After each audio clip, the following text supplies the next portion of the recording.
Next we are doing composite and mixed supply. So this is covered by section 8, right? This is section 8, taxability of composite and mixed supply of goods or services. तो what is meant by composite supply and mixed supply वो देखते हैं. तो when two or more goods or services are supplied in a combination, so it is known as a composite or mixed supply. तो normally दोनों की definition जो same है, इसमें डेफिनेशन में है कि टू और मोर गुड्स और सर्विसेज, दो गुड्स हैं या दो सर्विसेज हैं या एक गुड और एक सर्विस है, they are supplied in combination, और उसको हम सप्लाई कर रहे हैं कॉम्बिनेशन में, तो या तो वो कंपोजिट सप्लाई बन जाएगी या फिर वो मिक्स सप्लाई बन जाएगी. टैक्सेबिलिटी ऑन ए कंपोजिट और mix supply shall be determine as following. अब यही डिस्कस करेंगे कि किस केस में आपकी कंपोजिट सप्लाई मानी जाएगी और किस केस में वो मिक्स्ड सप्लाई मानी जाएगी, और उस पर फिर जीएसटी की लायबिलिटी कैसे कैलकुलेट करेंगे हम. तो सेशन 10 में एक सॉरी सेशन 8 में कवर होता है, तो पहले है सेशन 8A. तो 8A में है मीनिंग ऑफ कंपोजिट सप्लाई. तो ये कंपोजिट सप्लाई कवर करके है सेशन 8A. तो composite supply means a supply made by taxable person to a recipient which comprises two or more taxable supplies of goods or services that are naturally bundled. मतलब जो naturally ही, जैसे आपको market में मिलता ही ऐसे है कि दो चीजें इकट्ठी ही मिलेंगी, उसको कहते हैं नेचुरली बंडल्ड एंड सप्लाईड, और वो सप्लाई भी हो रही हैं in conjunction with each other, and one of which is a principal supply in the ordinary course of business. देखो दो चीजें इकट्ठी मिलेंगी आपको मार्केट में नेचुरली, एक रूटीन चला आ रहा है हमारा बहुत टाइम से, इसी तरीके से मार्केट में सेल होती है, और उसमें एक हमारी जो है प्रिंसिपल आइटम होगी और दूसरी होगी एक तरीके से एंसिलरी आइटम. उसको फिर हम कहते हैं कंपोजिट सप्लाई. एग्जाम्पल देखते हैं अभी आगे. राइट, तो कंपोजिट सप्लाई, तो composite meaning of composite supply.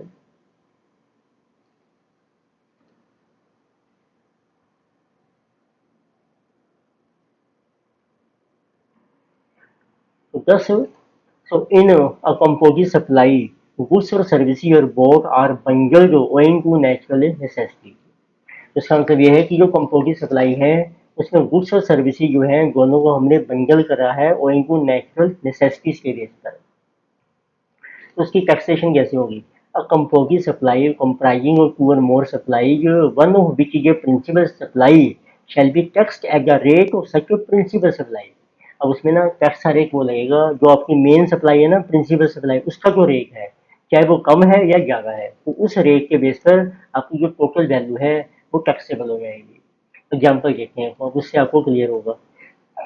तो as a manufacturer से enter into a contract with XYZ Limited for supply of ready-made shirts packed in designer boxes.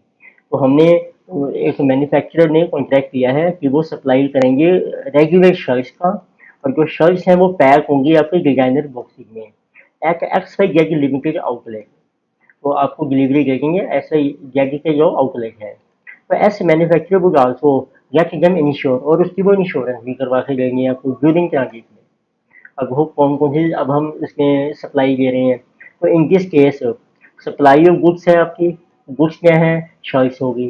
Packing material भी है हमारा क्योंकि हम पैक करके भी दे रहे हैं, और उसको डिलीवरी भी दे रहे हैं उसके आउटलेट पे, तो ये ट्रांसपोर्ट एंड इंश्योरेंस भी दे रहे हैं. तो this is a composite supply मानी जाएगी.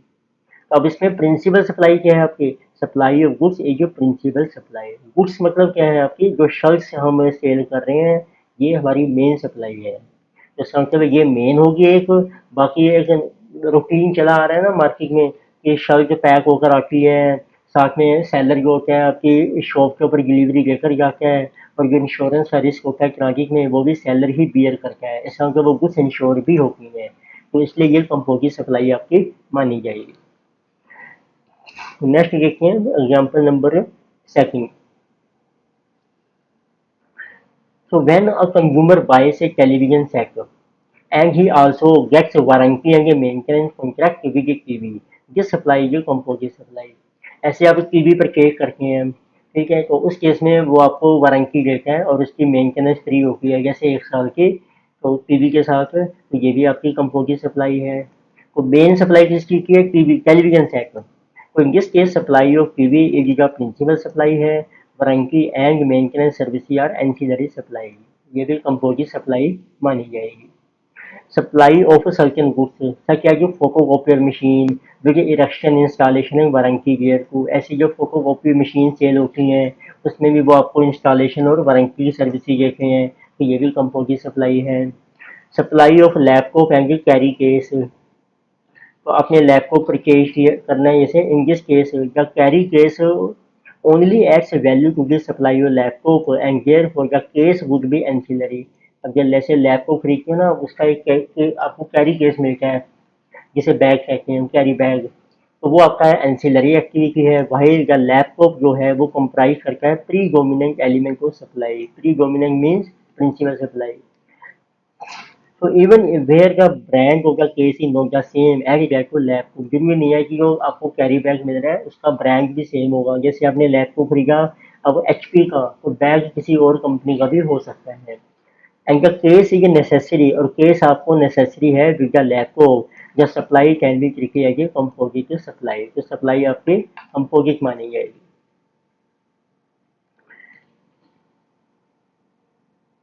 नेक्स्ट फिफ्थ एग्जाम्पल हमने लिया है supply of repair services of laptop with parts. तो कई बार होता है कि आपको रिपेयर भी मिलेगी लैपटॉप के साथ और स्पेयर पार्ट्स भी मिलेंगे आपको। तो उस केस में तो एक जो skill and expertise of the supplier that makes the laptop function as desired, like a replacement की necessity or a mere resetting of the existing parts restores the functionality of the laptop is not known to the customer।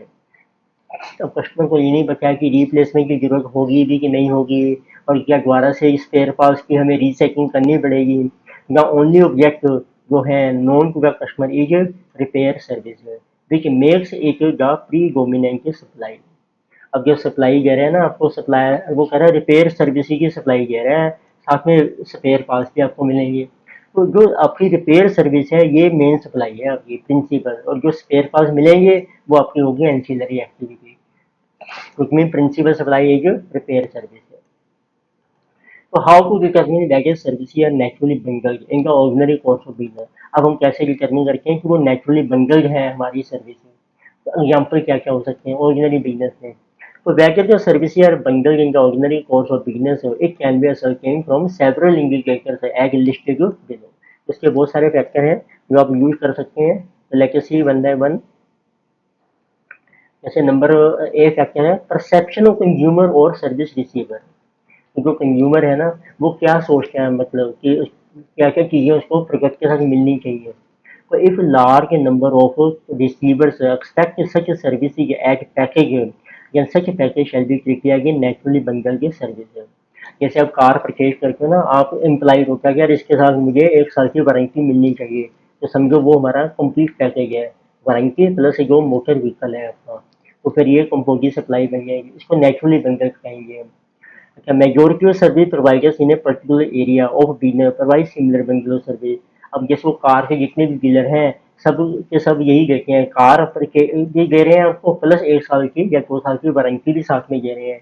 तो समझो majority of service provider जो है इन particular area they provide similar bundle of service. तो समझो हम कहते हैं कि ये नेचुरली बंडल सर्विस मानी जाएगी आपकी। तो एग्जाम्पल क्या है इसमें, bundle of catering on board and transfer by air is a bundle जो एयरलाइन सर्विस है। अब जैसे आपने बाय एयर ट्रैवल करना है तो एक तो आप ट्रांसपोर्ट सर्विस अवेल करोगे, साथ में आपका जो लगेज होता है ना तो वो भी वो कैरी करने की आपको फैसिलिटी मिलती है, और प्लस आपको कैटरिंग फैसिलिटी भी मिलती है। एरोप्लेन में ही आपको कुछ स्नैक्स वगैरह टी वगैरह भी आपको मिल गए। तो समझो ये हर जगह हर एयरलाइन सर्विस प्रोवाइड कर रही है, तो इसका मतलब ये हमारी कंपोजिट सर्विस है, बंडल ऑफ सर्विस जिसे कहते हैं। तो एनएचआर सी पॉइंट है। ये सारे फैक्टर बताए हैं कि मेजोरिटी सर्विस प्रोवाइडर इस टाइप की सर्विस दे रहे हैं, या इस टाइप की सर्विस आपको जरूरी लगती है, कस्टमर को भी लगता है कि एक चीज़ मिलनी ही चाहिए मुझे। सी पॉइंट है the nature of the various services in A bundle of services. अब किस टाइप की सर्विसेज आपको मिल रही हैं कि नेचर पे भी डिपेंड करता है। If nature services is such that one of the services is the main service and the other services are in the nature of incidental or ancillary services, आपको खुद पता है कि एक मेन सर्विस है, बाकी मेरी इंसिडेंटल सर्विसेज हैं which help in better enjoyment of main service में, तो उस केस में भी वो आपकी कंपोजिट सप्लाई मानी जाएगी। तो इसका एग्जांपल है जैसे service of stay in A hotel is often combined with service of food और लॉन्ड्रिंग ऑफ क्लोथिंग। अब जैसे आप होटल में स्टे करके हैं, आपको पता है मुझे रूम का रेंट लेना है, साथ में वहाँ कुछ फूड भी मिलेगा, मेरे क्लोथ्स भी की लॉन्ड्रिंग भी हो जाएगी। अगर इनकी जगह क्या हो सकती है, ऑफ बंगलिंग ऑफ सर्विसेज इनका ऑर्डिनरी कोर्स ऑफ बिजनेस आ रहा है खोलोगे। अब जैसे जो पैकेज है ना उसका प्राइस एक ही है, यानी कि सिंगल प्राइस, और customer page same amount irrespective size और एलिमेंट्स होगा पैकेज। पैकेज में से आप कहो कि मैंने एक अगली चीज नहीं लेनी, पर प्राइस वो कहते हैं सेम है, तो समझो फिर ये नेचुरली बंडल है। Elements are normally advertised as a package, जो कंपनी एडवर्टाइजमेंट देती है, जैसे होटल रूम का एड आता है उसमें आपको लिखा होता है कि आपकी फ्री फूड और लॉन्ड्रिंग, तो इसका मतलब है कि वो भी नेचुरली बंडल है। फ्री नहीं भी है तो प्राइस भी ये है तो नेचुरली बंडल है। Different elements are not available separately. अब होटल में जाओ कि मैं सिर्फ फूड लेना है, रहना नहीं है, स्टे नहीं करना है, तो कहेंगे no, this type of facility not available. तो समझो नेचुरली बंडल्ड वो है कि सेपरेट एलिमेंट्स आपको अवेलेबल नहीं है, तो ये भी फिर कंपोजिट सर्विस मानी जाएगी। The different elements are integral means dependent to one overall supply। तो सारे जो एलिमेंट्स होते हैं ना उसके, तो सारे इंटेग्रिटी आपस में एक दूसरे से रिलेटेड हैं, वो भी कंपोजिट सप्लाई है आपकी। फिर आता है सेक्शन 1 बी में आपकी मिक्स्ड सप्लाई। तो कंपोजिट में हमने देखा एक से ज़्यादा चीज़ें हैं, एक्टिविटीज़ हैं, पर वो नेचुरली बन गए हैं, उनको हमने नाम दे दिया कंपोजिट सप्लाई। टैक्स रेट कौन सा लगेगा, जो प्रिंसिपल सप्लाई का टैक्स रेट है वो अप्लाई हो जाएगा फुल वैल्यू के ऊपर। अब मिक्स सप्लाई क्या होती है, वो देखिए मिक्स सप्लाई मीन्स टू और more individual supply of goods और services made in conjunction with each other. इसमें दो या उससे ज़्यादा सप्लाई हैं, पर हमने उनको कंबाइन कर दिया है, made in conjunction with each other by a taxable person for a single price, पर प्राइस हम एक ही ले रहे हैं। वेल सच सप्लाई गइनो कॉन्स्टिट्यूटेड कंपोजिट की सप्लाई, तब वो नेचुरली बंडल नहीं है, हमने जानबूझकर उसको कंबाइन कर दिया है विद ईच अदर, तो उसको कहते हैं मिक्स्ड सप्लाई। फॉर एग्जाम्पल, या इंडिविजुअल सप्लाई यार इंडिपेंडेंट ऑफ ईच अदर हैं। अब जो दोनों चीजें आपने कंबाइन की ना, दो या तीन चीजें, वो आप उसको अलग अलग भी सेल कर सकते हो मार्केट में, मतलब individually, and are not naturally bundled नहीं है, तब वो मिक्स सप्लाई मानी जाए। फ्लेक्सिबिलिटी कैसे होगी, अब जैसे बहुत सारी चीजें मिक्स कर दी आपने, अब mixed supply comprising of two or more supply shall be strictly supply of that particular supply that attracts highest rate of tax। तो जिस आइटम का टैक्स सबसे ज़्यादा है वही रेट फुल वैल्यू पर चार्ज हो जाएगा सभी आइटम्स के ऊपर। पहले वाले में क्या था, जो प्रिंसिपल सप्लाई की उसका रेट लगेगा, इसमें लगेगा बस हाईएस्ट रेट। एग्जाम्पल,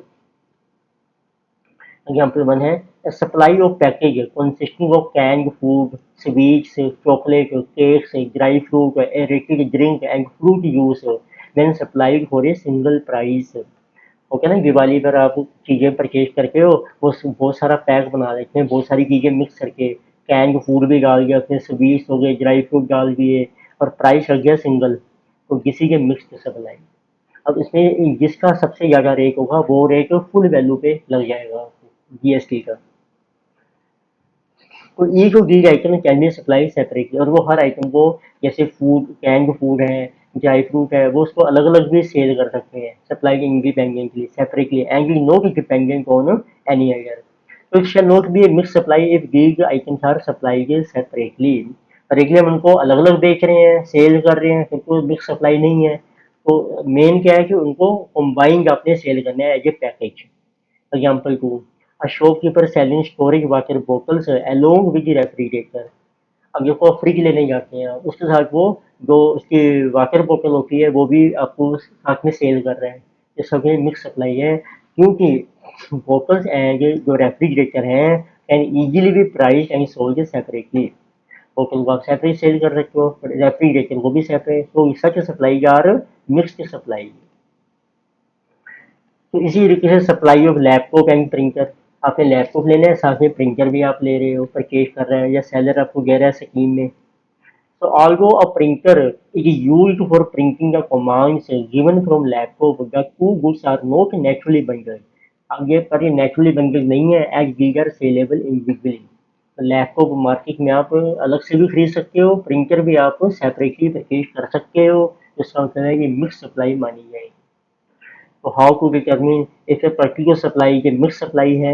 तो a supply can be a mixed supply only if it is not a composite supply। तो चेक कर लो वो naturally bundle तो नहीं है तो फिर वो mixed supply है। If the transaction consists of supply is not naturally bundled in the ordinary course of business, then it would be a mixed supply। तो देखते हैं चलो इनमें मेजर डिफरेंसेस हमारे क्या हैं कंपोजिट सप्लाई और मिक्स्ड सप्लाई में। और देखोगे मेन डिफरेंसेस जो आपको मिलेंगे कंपोजिट सप्लाई में नेचुरली बंडल्ड है एंड किसी not naturally bundled, but different supplies are combined, हमने खुद कंबाइन कर दिए डिफरेंट सप्लाई। अच्छा कंपोजिट सप्लाई में क्या होते हैं, one is principal supply and others are ancillary. इसमें क्या है मिक्स में ऑल आर इंडिपेंडेंट सप्लाई, सारी ही प्रिंसिपल सप्लाई है और सब इंडिविजुअली भी आप सप्लाई कर सकते हो। टैक्स रेट कौन सा लगेगा, composite supply taxable at the rate of tax of principal supply का जो रेट है, मिक्स सप्लाई ये taxable at the highest rate of tax of a particular supply, जो हाईएस्ट रेट है जिस आइटम का वो टैक्स लग जाएगा इसमें। अनदर डिफरेंस है time place and value supply क्या लेंगे, the matters such at time of supply, invoicing, place of supply और भी place of supply, value of supply shall be determined in respect of principal supply alone. इसमें सारा कुछ आपने principal supply के base पे डिटरमिन करना है कि उसका इनवॉइस भी उसके अकॉर्डिंग बनेगा, प्लेस भी उसकी हम उसके अकॉर्डिंग देखेंगे और वैल्यू भी। द मैटर्स अब जो आपकी मिक्स सप्लाई है, matters such as time of supply, invoicing, place of supply, value supply shall be determine in respect of that supply which attracts highest rate of tax. इसमें उस supply के base पे देखेंगे जिसका सबसे ज़्यादा टैक्स रेट है आपका। अब मैंने और एग्जांपल्स देखो हम डिस्कस करके हैं इसमें जो हमने कवर किए हैं। ठीक है, लेफ्ट साइड में चल रहे हैं आपके कंपोजिट सप्लाई और ये है मिक्स सप्लाई। तो वाटर प्यूरिफायर कंपोजिट कप में नहीं देखो, supply of water purifier along with first time installation service is a naturally bundled supply. क्योंकि जब फर्स्ट टाइम इंस्टॉलेशन करेंगे वो उसके साथ ही करवानी पड़ती है आपको, तो नेचुरली बंडल्ड है। If a supplier of water purifier does not originally provide installation service and arranging for a person who provide the installation service, then it is not naturally bundled। पर कई बार क्या होता है जो सेलर होता है ना वो खुद इंस्टॉलेशन सर्विस नहीं दे रहा, वो किसी दूसरे पर्सन को अरेंज करता है बाहर से कि आप इंस्टॉलेशन करेंगे, तो फिर हम कहते हैं कि वो नेचुरली बंडल्ड नहीं है, ये आपकी मिक्स सप्लाई मानी जाएगी। हेल्थ केयर सर्विसेज में food supplied to the inpatients as advised by the doctor or nutritionist is a part of a composite supply of healthcare and not separately taxable। देखो hospital में patient admit होता है plus उसको वहाँ पे food देते हैं उसकी हेल्थ के अकॉर्डिंग, तो ये नेचुरली बन गया है। एक होता है पेशेंट के साथ अटेंडेंट भी आता है उसको भी फूड दे रहा है हॉस्पिटल, बट तो जैकिंग ऑफ नेचुरली बन गए supply of food by hospital to patients not admitted और देयर अटेंडेंट्स और visitors are taxable as separate supply. ये आपकी सेपरेट सप्लाई है किसी नॉट नेचुरली बंडल। फिर आपके मिसलेनियस हमारी हैं एग्जांपल्स, अकोमोडेशन विद ब्रेकफास्ट जैसे होटल में, ये हमारी वो है नेचुरली बंडल्ड है। यानी कि सप्लाई और लैपटॉप विद कैरी केस हमने एग्जांपल किया था, ये भी नेचुरली बंडल्ड है आपकी। यानी कि supply of repair services on computer along with requisite parts comprehensive asset management, इसको हम कहते हैं एसेट के साथ साथ मेंटेनेंस कॉन्ट्रैक्ट भी होता है, एसेट मैनेजमेंट और maintenance contract. Supply of health care है सर्विसेज विद मेडिकामेंट्स। अब कौन सी आपकी वो मानी जाएंगी mix supply, supply of repair services for an accident vehicle for a single consolidated price. अब एक्सीडेंट हो गया व्हीकल का उसमें आपको रिपेयर सर्विसेज मिलेंगी फॉर ए कंसोलिडेटेड प्राइस, वो मिक्स सप्लाई है। Supply of lectures in coaching centre and monthly excursion such as trekking. जैसे आप कोई कोचिंग इंस्टीट्यूट ज्वाइन करके हो वहाँ पे लेक्चर मिलेंगे एजुकेशन और प्लस आपको एक्स्ट्रा करिकुलर एक्टिविटीज़ भी प्रोवाइड कर रहे हैं वो, तो ये समझो आपकी मिक्स सप्लाई है। क्योंकि extra curricular activity not naturally bundled, वो अलग से भी आपको प्रोवाइड कर सकते हैं। तो देखते हैं और इसका ये इन्होंने सर्कुलर निकाला है कंपोजिट सप्लाई में whether printing contracts are supply of goods और सप्लाई ऑफ सर्विस। प्रिंटर में कॉन्ट्रैक्ट में क्या होते हैं, देखो एक होता है जैसे पब्लिशर है, उसने गुड्स को अपनी बुक्स को पब्लिश करना है। एक प्रिंटर है जिसने बुक को प्रिंट करके लेना है। ठीक है, तो अब जो प्रिंट कर रहा है ना वो प्रिंटर, वो साथ में अपना पेपर भी दे रहा है कई बार और प्रिंटिंग भी कर रहा है। तो अब ये आपकी कंपोजिट सप्लाई मानी जाएगी या नहीं, वो देखते हैं। The question raised is whether supply of books, pamphlets, brochures, envelopes, annual reports, leaflets, cartons, boxes, etc. printed with design, logo, name, address और other contents supplied by the recipient of such supply। जैसे जो customer है ना, उसने books print कराई, pamphlet वगैरह, और साथ में उसने उसके ऊपर वो भी प्रिंट करवाया अपना डिजाइन, एड्रेस वगैरह। ठीक है, तो वैगर एक bill constitute supply of goods और सप्लाई ऑफ सर्विस। आपने बताना है अब ये सप्लाई ऑफ गुड्स है या सर्विस है। तो इसमें आपका है रूल, सच सप्लाई की should be configure as composite supply. पहली बात तो ये है कि ये कंपोजिट सप्लाई मानी जाएंगी। एंड वैगर की सप्लाई ऑफ गुड्स और सर्विस। अब ये भी देखना है कि ये गुड्स की सप्लाई है या सर्विस की। एक depends upon the principal supply. वो डिपेंड करता है कि जो मेन सप्लाई है वो किस चीज़ की है। तो principal supply constitutes the predominant element of a composite supply to which any other supply is ancillary।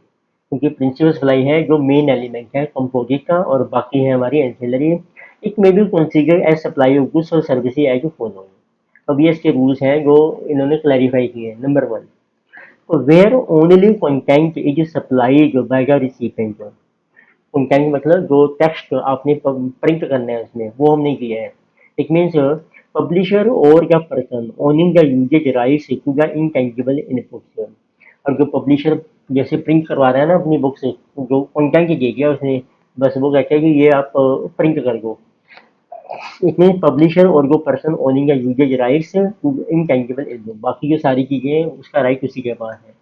So in case of printing of books, pamphlets, brochures, annual reports and the like, the physical inputs क्या है अब आपके, including paper used for printing belong to the printer। जो paper वगैरह है वो सारा printer देगा। तो उस केस में supply of printing of content supplied by the recipient of supply is principal supply and therefore such supply will constitute supply of service. इसका मतलब है प्रिंटर जो है, जो आपको पेपर दे रहा है ना, वो गुड्स नहीं है, पर वो सिर्फ अपनी सर्विस दे रहा है। क्योंकि हमने सिर्फ अपना, हमारी जो मेन सप्लाई वो है जो कंटेंट हमने उसको सप्लाई किया है और जो उसने प्रिंट करना है।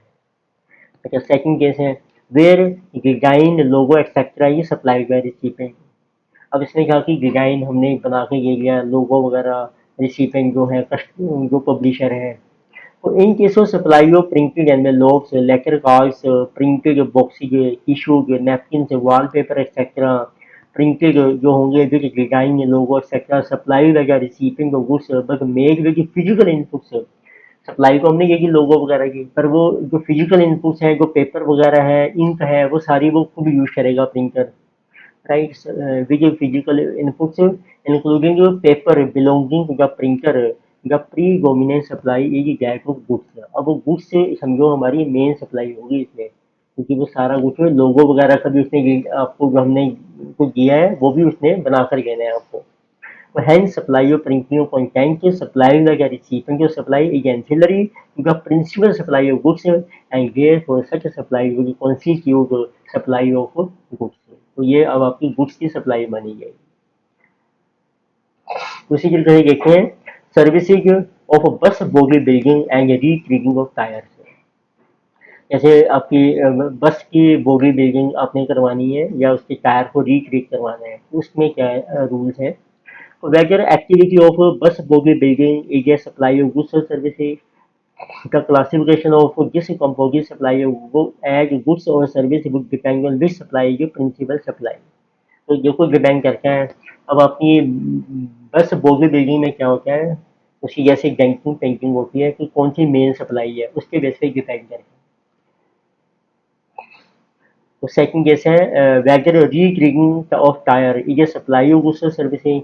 पुराने टायरों को ना रीक्रीट कर रखे हैं, तो अब जो मतलब है मैन्युफैक्चरर है वो रीक्रीट कर रहा है, तो ये कंपोजिट सप्लाई है या आपकी मिक्स सप्लाई है।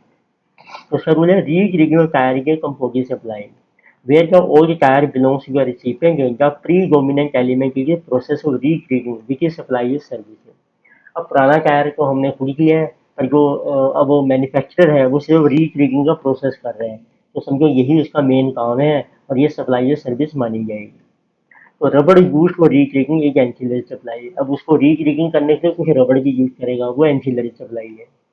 अच्छा, दूसरा है supply of retreading tyre, where the old tyres belong to the supplier of री-रिग। अब पुराना टायर भी वो अपना ही ले रहा है, तो समझो फिर तो उसने री-रिग करके लेना है, सारा टायर बना के लेना है आपको अपने पास से, जिससे सप्लाई ऑफ गुड्स, तो वो सर्विस नहीं प्रोवाइड कर रहा है, हमें गुड्स दे रहा है। एग्जाम्पल देखते हैं कंपोजिट एंड मिक्स सप्लाई में, example 45। So X enters into contract with Y for supply of goods, where goods are packed and transported with insurance, whether it is composite or mixed supply। देखो goods हम purchase कर रहे हैं, pack हो रही हैं और ट्रांसपोर्ट हो रही हैं, तो गुड्स को ये आपकी कंपोजिट सप्लाई मानी जाएगी। Act section 8A, supply of goods, packing material, transport and insurance, ये कंपोजिट सप्लाई। प्रिंसिपल सप्लाई है आपकी सप्लाई ऑफ गुड्स, और बाकी हमारी एंसिलरी एक्टिविटीज है पैकिंग, ट्रांसपोर्ट और इंश्योरेंस। एग्जाम्पल 46। अब 5 star hotel provide 3 days package with breakfast, आपको 3 डेज का स्टे करना है और साथ में ब्रेकफास्ट मिलेगा, उसका पैकेज है। होटल अकोमोडेशन एक्ट्रेस 18% है, टैक्स अकोमोडेशन पे 18% है, और जो अदर सर्विसेज है ब्रेकफास्ट की उसका है 28% टैक्स है। तो वैगर इसलिए कंपोजिट और मिक्स सप्लाई है, and what rate of tax will be leviable. और ये अब आपकी एक्ट सेक्शन 8 है, ये कंपोजिट सप्लाई है क्योंकि ये नेचुरली बंडल है, आपको जब होटल में स्टे लोगे तो ब्रेकफास्ट को मिलेगा ही मिलेगा आपको। तो composite supply as package of accommodation with breakfast, ये natural combination in the ordinary course of business for a hotel, तो ये नेचुरल है, मेन बिजनेस में यही होता है होटल में। देयर फॉर प्रिंसिपल सप्लाई जो होटल अकोमोडेशन हमारी प्रिंसिपल सप्लाई है, ब्रेकफास्ट एंसिलरी है, तो इसलिए एंटायर सप्लाई जो होगी will be taxed at the rate of principal supply which is 18%। तो 28% टैक्स नहीं लगेगा ब्रेकफास्ट वाला क्योंकि वो एंसिलरी सप्लाई है। एग्जाम्पल 47। तो जग a dealer in laptops in Delhi sold a laptop bag along with laptop to a customer, ये भी वही है, लैपटॉप के साथ लैपटॉप बैग भी हमें मिल रहा है, ठीक है। और 55,000 का लैपटॉप का रेट है 18% और बैग का है 28%। वट वुड बी का रेट, तो ये हम लिखेंगे, ये कंपोजिट सप्लाई है, प्रिंसिपल सप्लाई इसमें लैपटॉप है, तो रेट लगेगा प्रिंसिपल सप्लाई का 18%। सेम ही क्वेश्चन जैसे ऊपर हमने किया है। So if laptop bag is supplied along with laptop in ordinary course of business, the principal supply is that laptop and bag is ancillary, therefore it is composite supply है, and the rate of tax will be 18% applicable to laptop which is principal supply, hence IGST payable is 18% को 55,000। IGST इससे लग रहा है आपकी जो ये है इंटरेस्ट एक है, जैकी जो है डीलर है दिल्ली में, कस्टमर जो है वो है चंडीगढ़ में, तो इंटरेस्ट सेल बन गई, IGST चार्ज हो जाएगा। Example 48. A booked super express train ticket which includes meal is it composite or mixed supply? तो ये भी आपकी कंपोजिट है क्योंकि जब आप ट्रेन से ट्रैवल करके हैं साथ में आपको स्लाइटली मील मिलता है उसके बीच में, तो इसलिए बंडल ऑफ सप्लाई जैसे composite supply where the products can not be sold separately, and क्योंकि ट्रांसपोर्ट अब जो रेलवे है वो मेन को ट्रांसपोर्ट सर्विस दे रही है, मील को अलग से देगी नहीं आपको। So therefore, transportation of passenger is the principal supply. Rate of tax of principal supply will be charged on the whole composite bundle.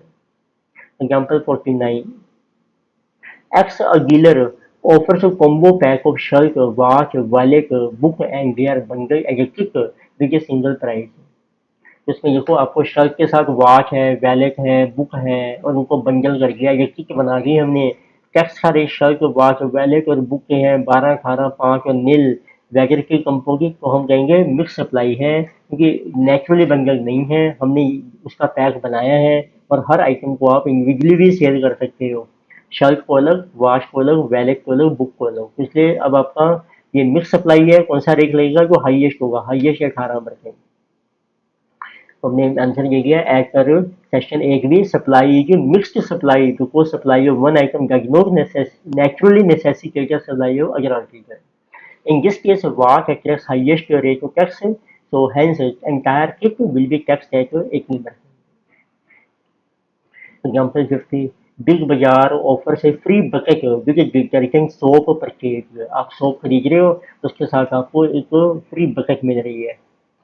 Is it composite supply or mixed supply? Assume rate of GST for detergent 28, bucket 18%।